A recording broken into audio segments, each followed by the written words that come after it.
Bismillahirrahmanirrahim. Assalamualaikum warahmatullahi wabarakatuh. Selamat datang semua teman-teman. Apa kabar? Selamat datang di channel YouTube Zaid Code.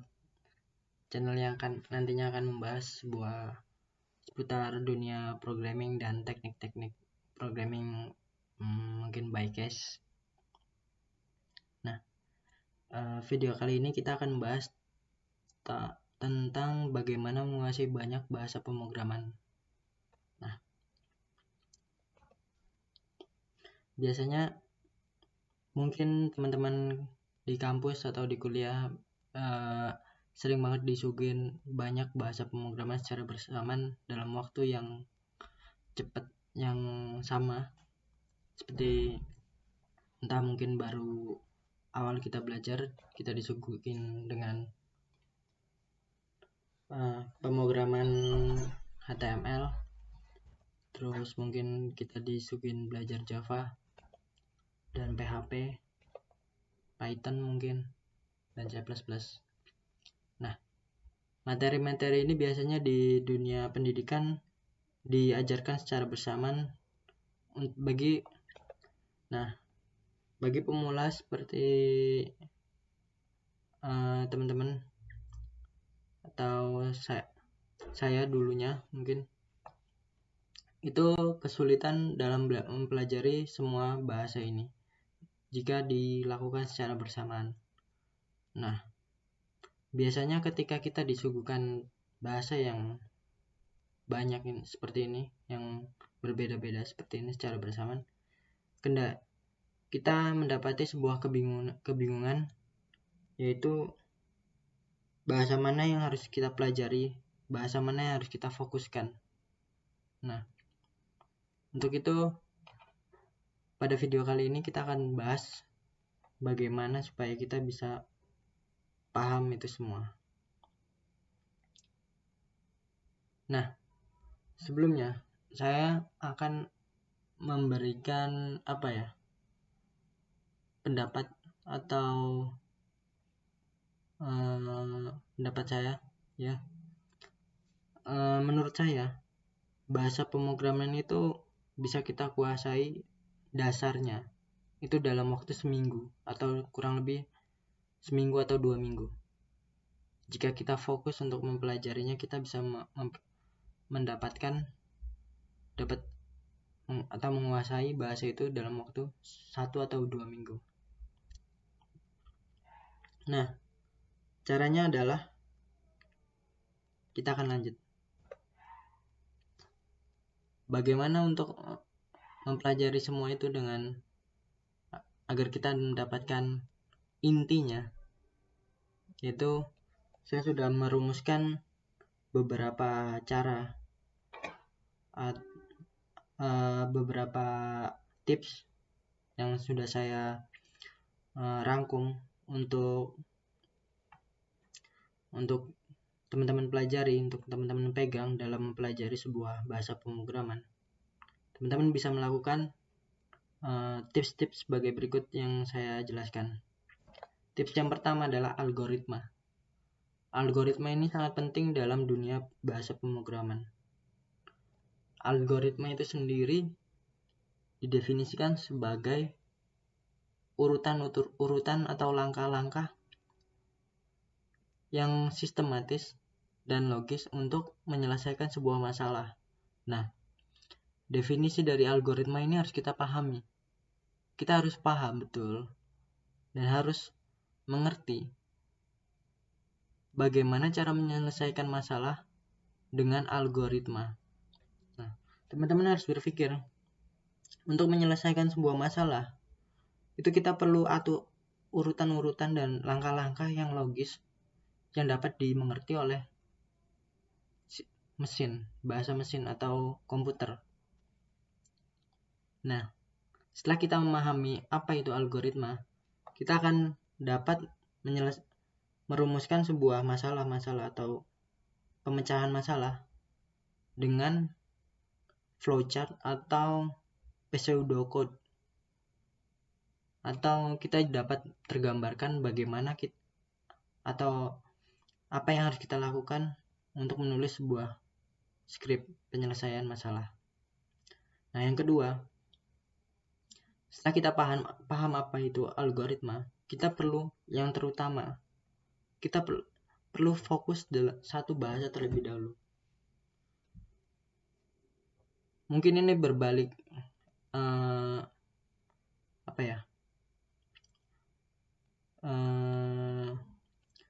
berbalikan dengan pembahasan kita tadi sebelumnya.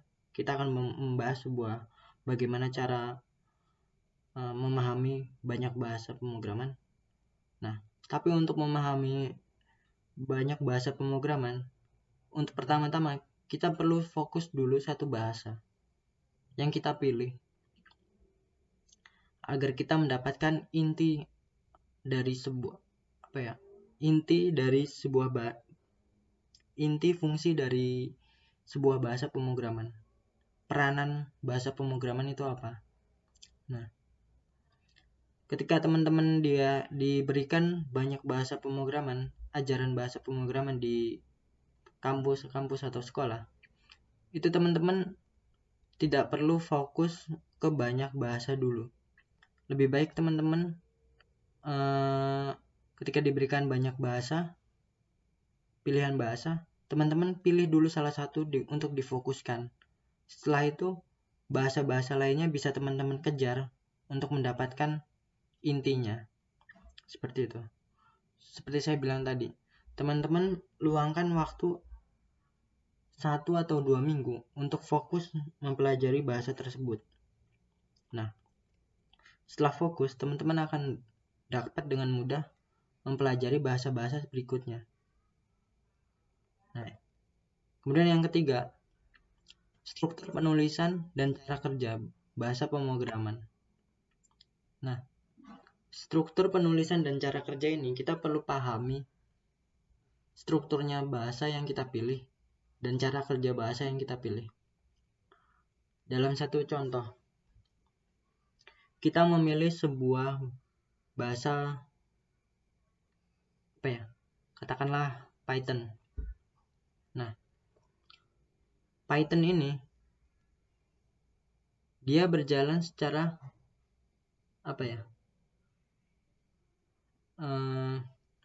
tidak perlu dikompil.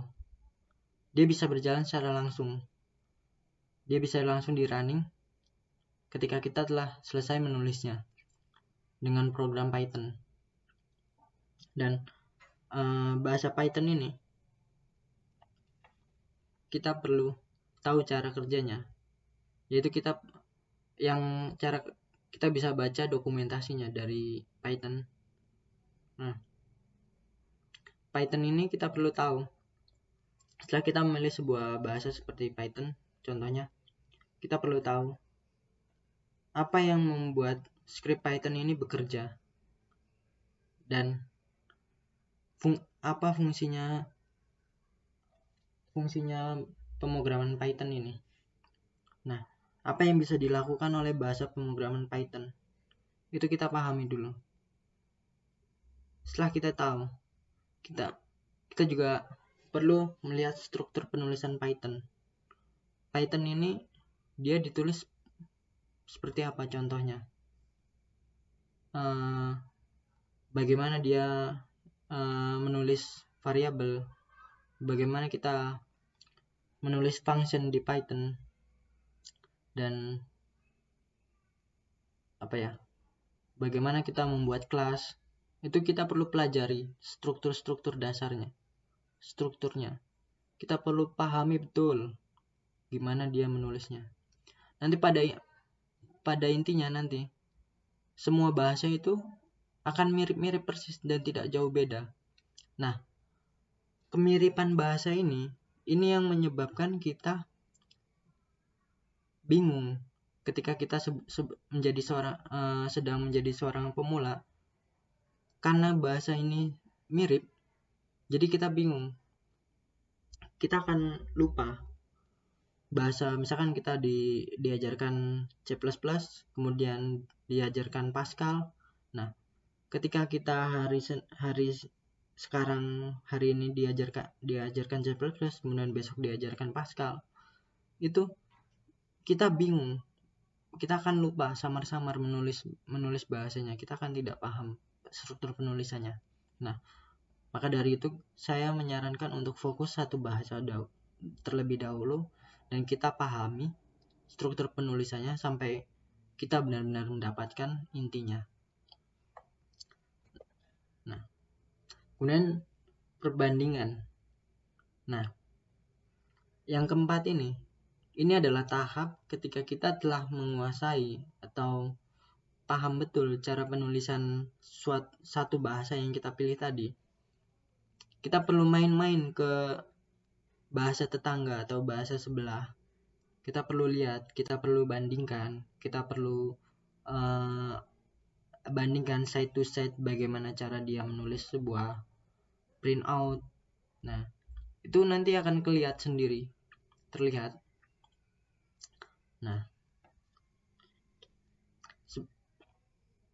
setelah kita bandingkan, kita akan mudah lah, kita tahu pada kita karena tadi sudah paham struktur dan penulisan cara kerjanya.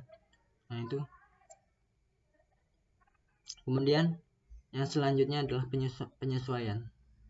Nah, saya bilang tadi setelah kita bandingkan side to side, kita melihat perbedaannya, sedikit perbedaan atau banyak perbedaan.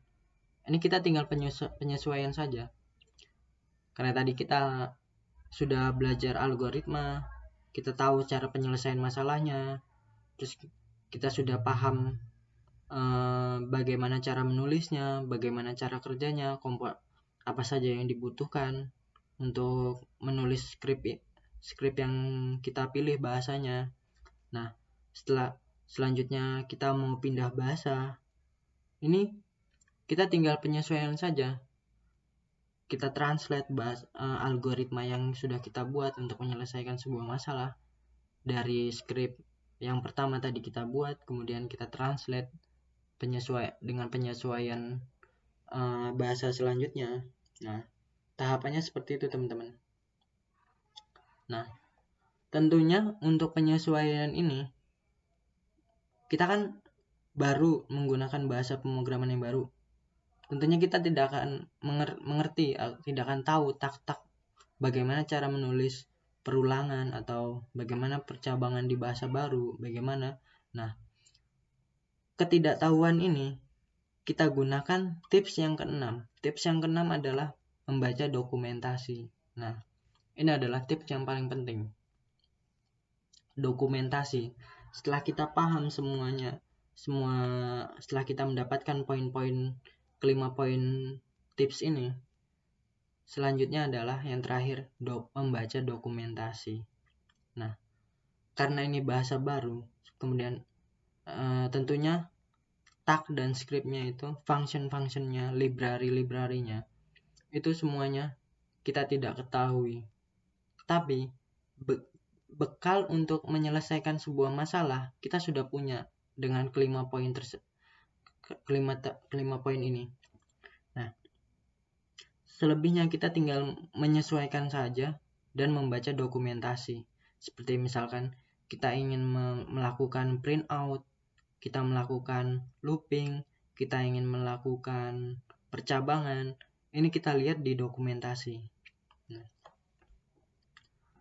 nanti setelah ini saya akan menjelaskan secara detail bagaimana kita untuk melakukan semua ini, bagaimana kita melakukan perbandingan, bagaimana kita akan melihat sebuah perbandingan bahasa pemrograman. Kemudian bagaimana kita menemukan sebuah dokumentasi. Kita akan belajar itu setelah sesi ini.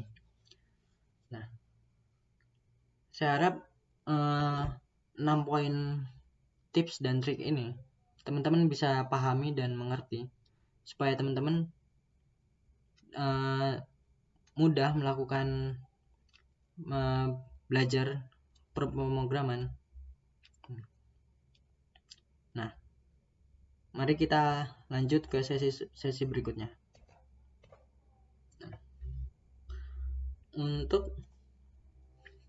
Untuk poin pertama, yaitu algoritma.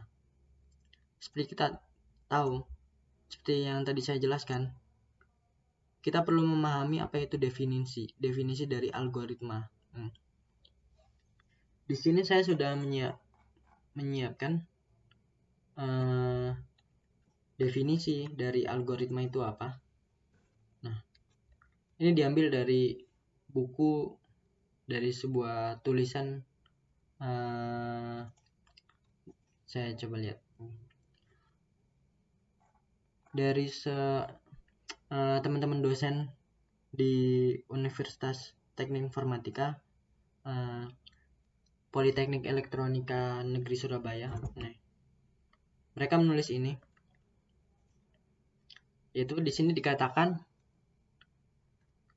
algoritma berasal dari nama seorang ilmuwan Arab yang bernama Abu Ja'far Muhammad Ibnu Musa Al-Khawarizmi. Nah, di sini kita dapat algoritma dapat diartikan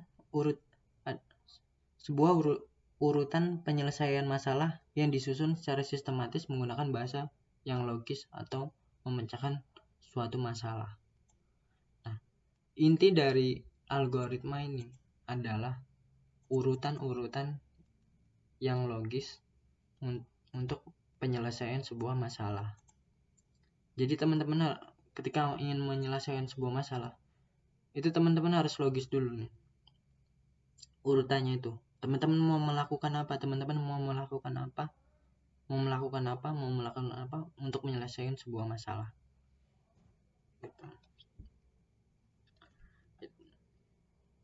Nah, untuk menyelesaikan sebuah masalah dalam sistem informasi atau dunia teknik informasi atau mungkin sistem komputer. Nah, teman-teman seperti contoh lah,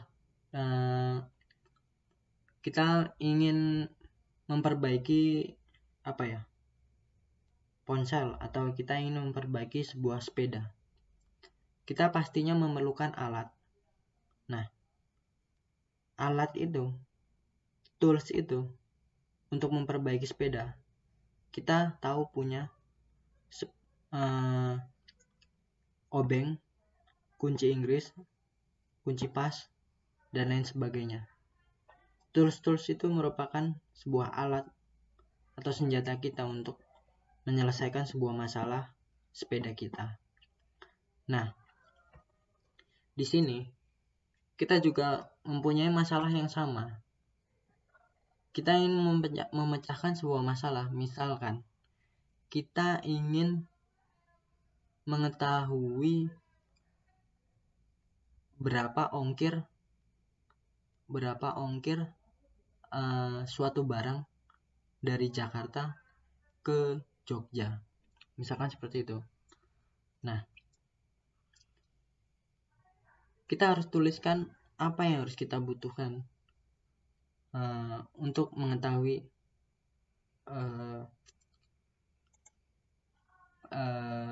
ongkir tersebut. Nah, kita bisa melakukan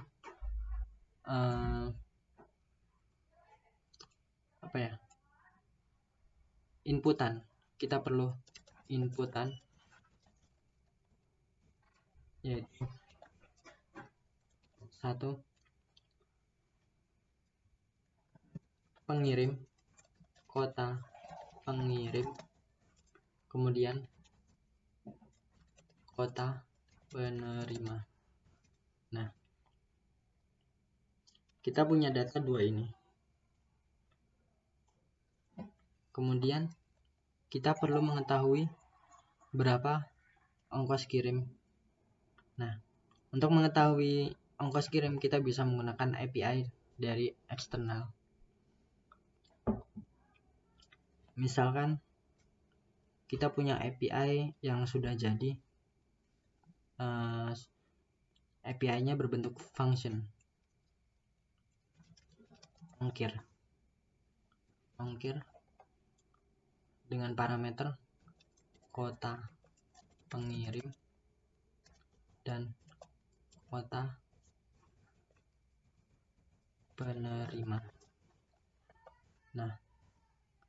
Ini tinggal dieksekusi, kemudian kita dapat hasilnya. Setelah mendapatkan hasilnya, kita bisa tampung di variabel atau penampung hasil, dan hasilnya ini kita bisa melakukan print hasil. Nah, ini merupakan contoh algoritma atau urutan-urutan pemecahan masalah. Nah, seperti itu teman-teman. Nah, kemudian ketika kita telah memahami sebuah algoritma, kita lanjut fokus ke satu bahasa. Nah, saya punya tips atau saran bagaimana kita bisa fokus belajar bahasa, satu bahasa. Terkadang kendala teman-teman atau kita untuk belajar sebuah bahasa itu teman-teman bingung. Kita harus mulai belajar dari mana dulu, atau apa yang harus kita lakukan untuk belajar, atau silabus. Kita perlu silabus. Nah, di sini saya menyarankan sebuah situs w3school.com. Nah, kita coba seperti ini.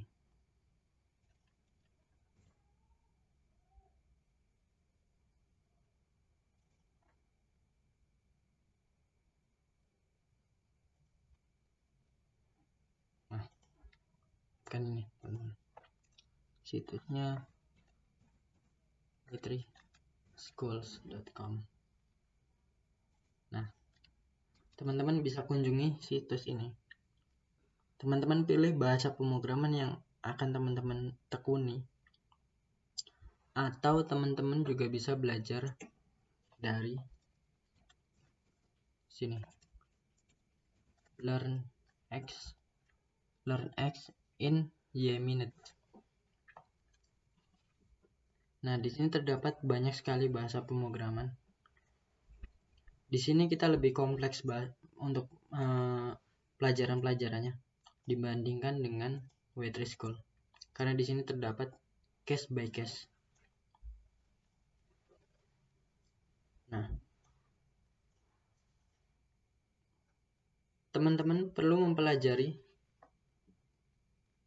bahasa ini dalam 1 minggu atau 2 minggu.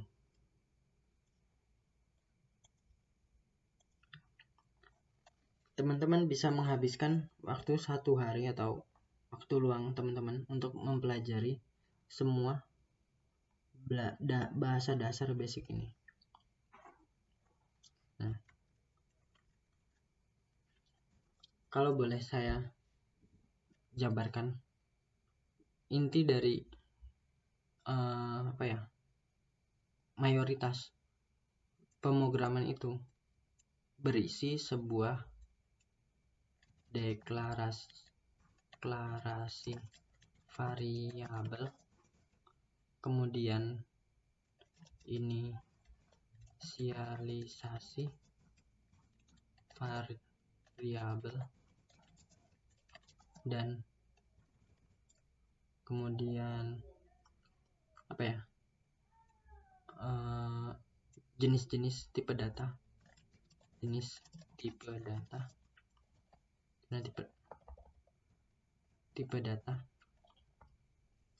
kemudian perulangan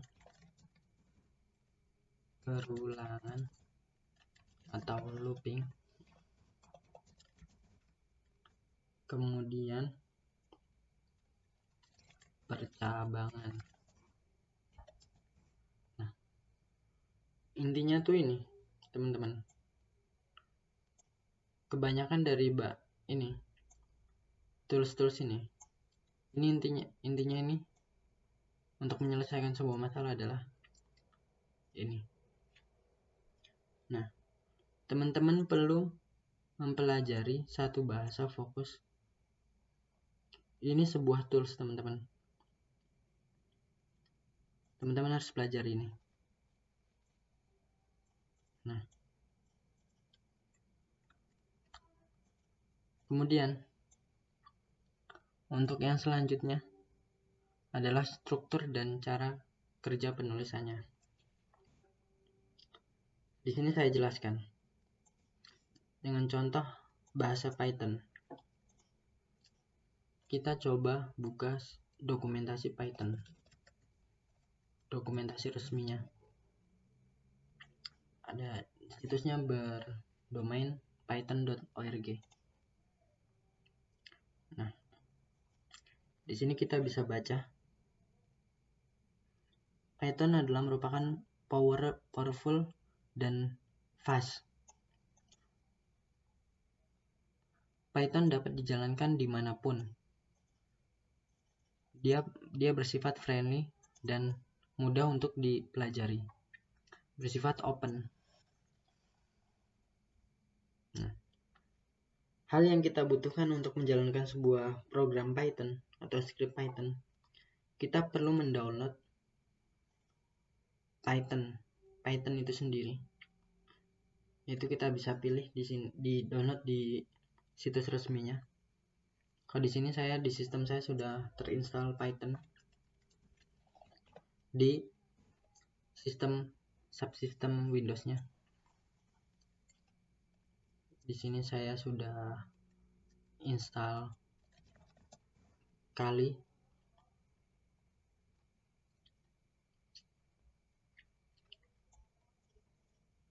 Nah,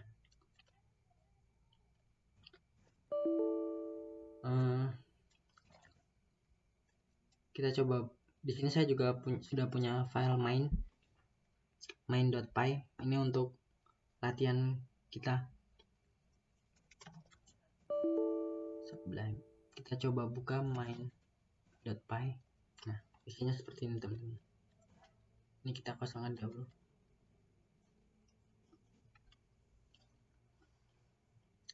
Nah, di sistem saya ini sudah punya program Python. Kita bisa coba jalankan Python 3. Nah, di sini kita bisa menuliskan perintah print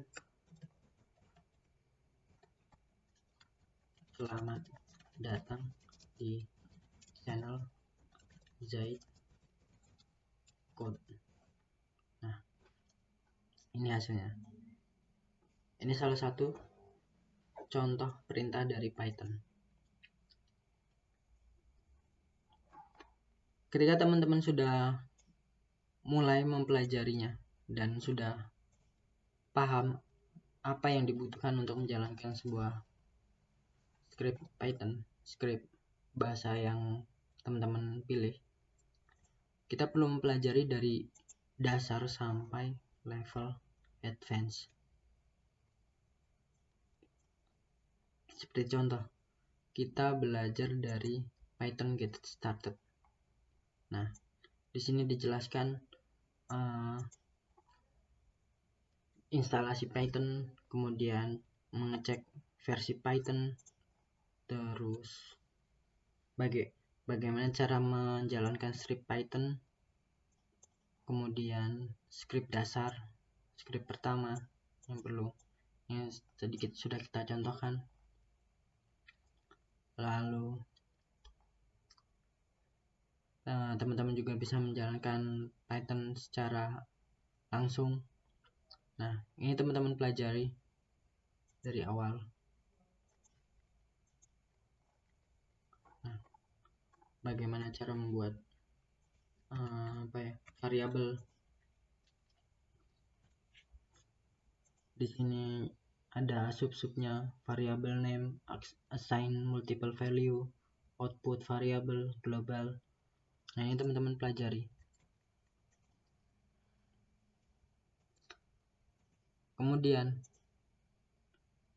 setelah teman-teman mempelajari semuanya, dari pendeklarasian variabel, kemudian perulangan, percabangan, operator-operatornya, itu semua merupakan tools-tools, senjata-senjata yang teman-teman bisa gunakan untuk menyelesaikan sebuah masalah. Nah, setelah teman-teman sudah mahir, sudah paham, beberapa senjata-senjata tersebut.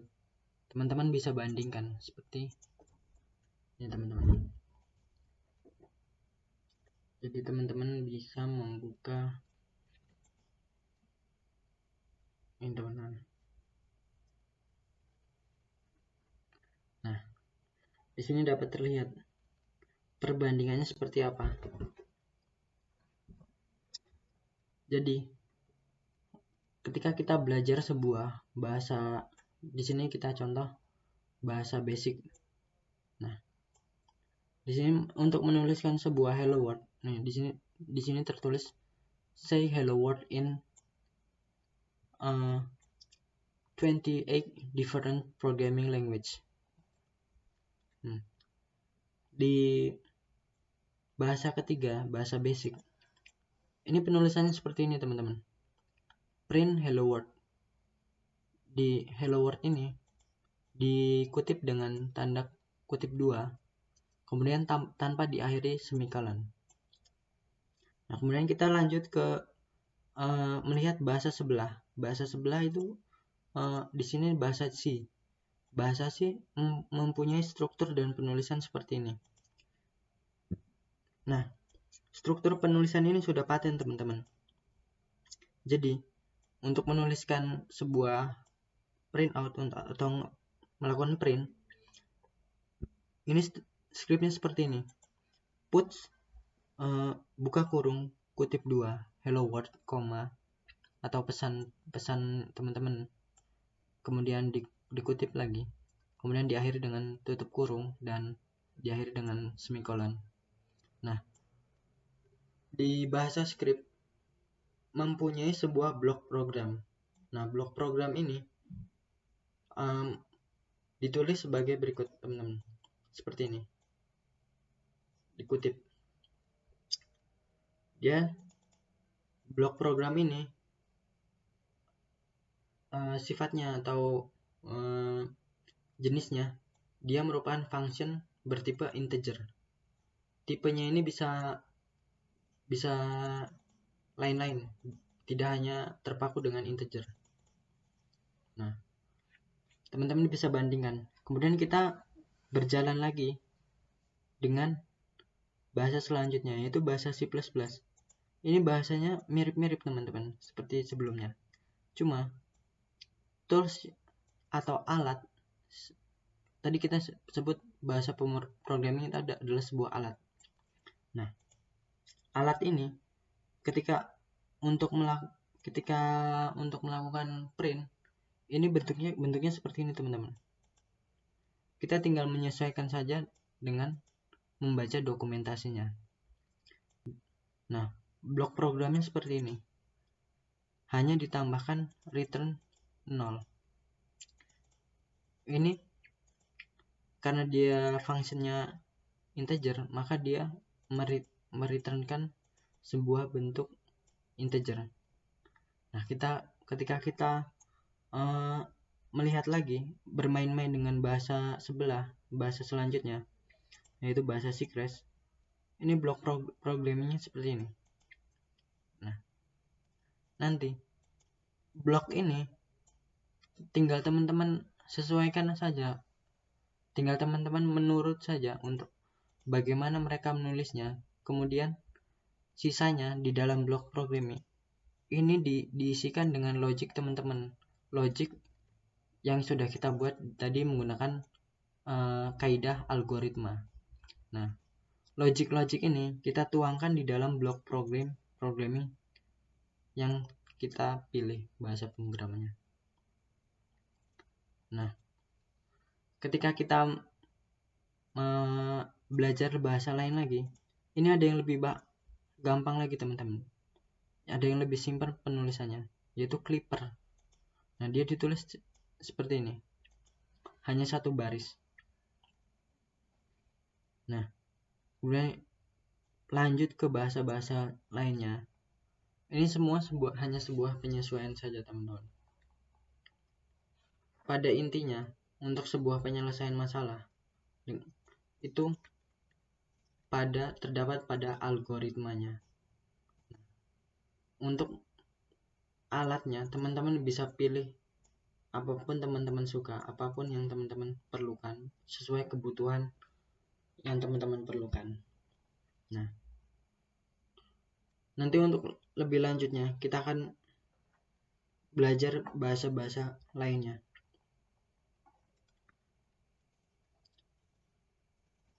Nah, bagaimana kita mencari sebuah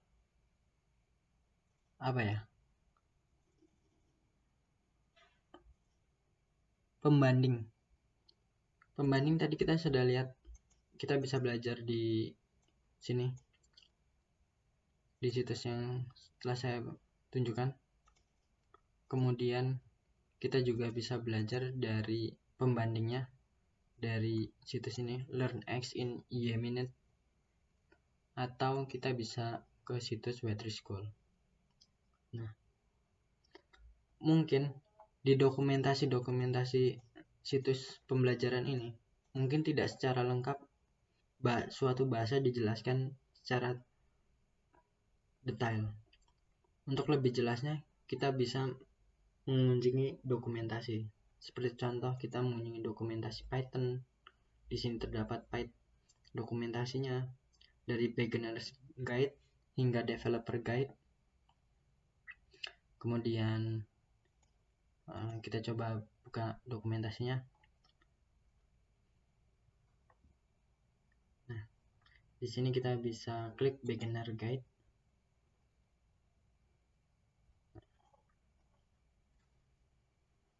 Di sini ada cara-cara mendownloadnya, contoh sampel.